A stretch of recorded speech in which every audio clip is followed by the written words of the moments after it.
जब होकर रिटायर करेगा तो भाइयों हमारे बच्चे, आपके बच्चे भी आए, रेल में आए, इसीलिए हम लोग पद के लिए अभी लड़ाई छेड़े हैं। तो आइए रुक कर इस अभियान को सफल बनाइए। अब मैं निवेदन करता हूं भाई अभिषेक जी से कि आप आए और कारखाने की विभिन्न समस्याओं पर अपनी बातें रखें।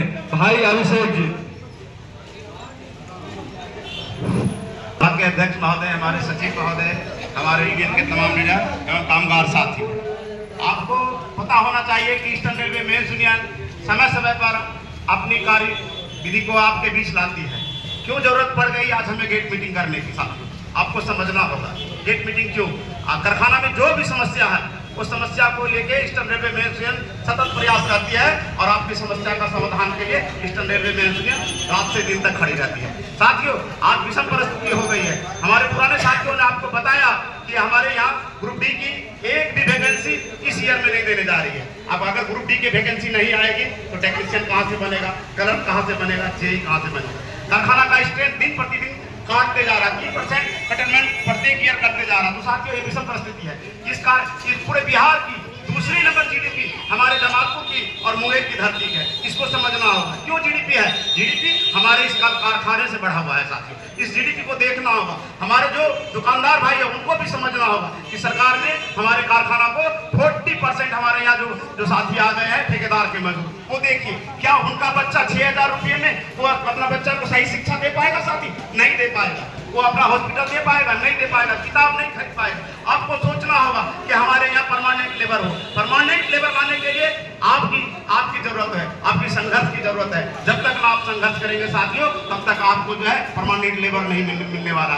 एक संघर्ष कीजिएगा, आपको लेबर मिलेगा। आपको पता होगा साथियों, हमारे कारखाना का 48 घंटा हो गया था। 48 घंटा, जबकि हमारा काम की अवधि 45 घंटा है इस कारखाने में। लेकिन एक बोर्ड जारी हुआ था रेलवे बोर्ड से 48 घंटा। लेकिन हमारे यहाँ का जो एटमॉस्फेयर है साथी, हमारे कारखाना के कर्मचारी सुल्तानगंज, कजरा, भागलपुर से आते हैं, उनको आने में दिक्कत होगी, इसलिए हमारे यहाँ रखा गया था 45 घंटा। और ईस्टर्न रेलवे मेंस यूनियन ने जमालपुर कारखाना में पहले संघर्ष किया, उसके बाद रेलवे बोर्ड को जीएम को घेरने का काम किया, फिर पुनः ईस्टर्न रेलवे मेंस यूनियन ने 45 घंटा वापस करके आपको दे दिया। और ईस्टर्न रेलवे मेंस यूनियन आपको वादा करती है साथियों कि अगर आप संघर्ष करेंगे तो यह 1000 मजदूर ग्रुप डी आपको मिलेगा और इस कारखाना का स्ट्रेंथ 10,000 होगा। और 10,000 जब कारखाना होगा तो आपका कारखाना बचेगा। इसलिए तमाम साथियों से जो हमारे ARF ने ये दिया है रेजुलेशन कि आप सिग्नेचर कैंपेन से लेके रेलवे बोर्ड की जीएम और रेलवे बोर्ड तक देंगे साथी, इसमें आपकी अहम भूमिका होगी। आपको पूछना चाहिए साथी कि हमारा PLB बोनस क्यों नहीं बढ़ रहा है। इसके लिए ईस्टर्न रेलवे मेंस यूनियन संघर्ष कर रही है। आपको पूछना चाहिए साथी हमारे यूनियन के लोगों से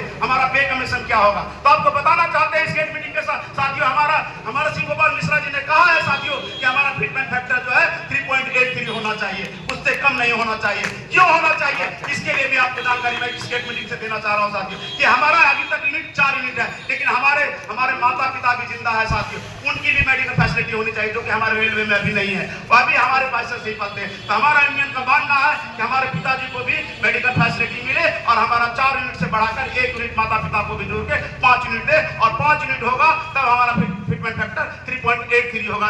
इस पे कमीशन में 8वां वेतन आयोग में साथी, इसकी भी जानकारी मैं इस गेट मीटिंग से जरिए से देना चाह रहा हूं कि सरकार को कहना चाह रहा हूं कि हमारी जो है ये मांग को भी पूरी करे, हमारी समस्या को समझे। कारखाना में आप देख रहे साथी BLC आपका मैन्युफैक्चरिंग वर्क वो प्राइवेट की ओर चला गया।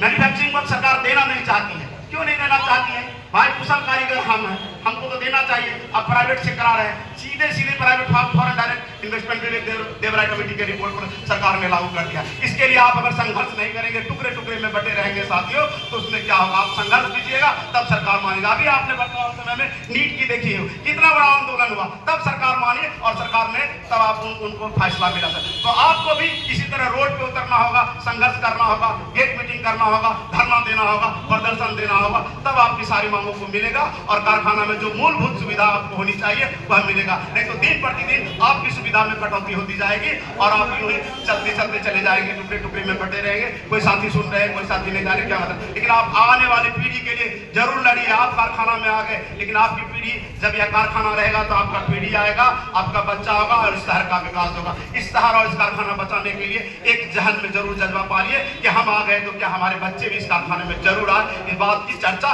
कम से कम जरूर चर्चा कीजिए, कुछ करिए न करिए कारखाना में इस बात की चर्चा कीजिए। और मैं तमाम साथी सिग्नेचर कैंपेन लेके आएंगे, उसमें सब साथी भागीदार इकट्ठा होकर सिग्नेचर कैंपेन को सफल बनाए। धन्यवाद साथी।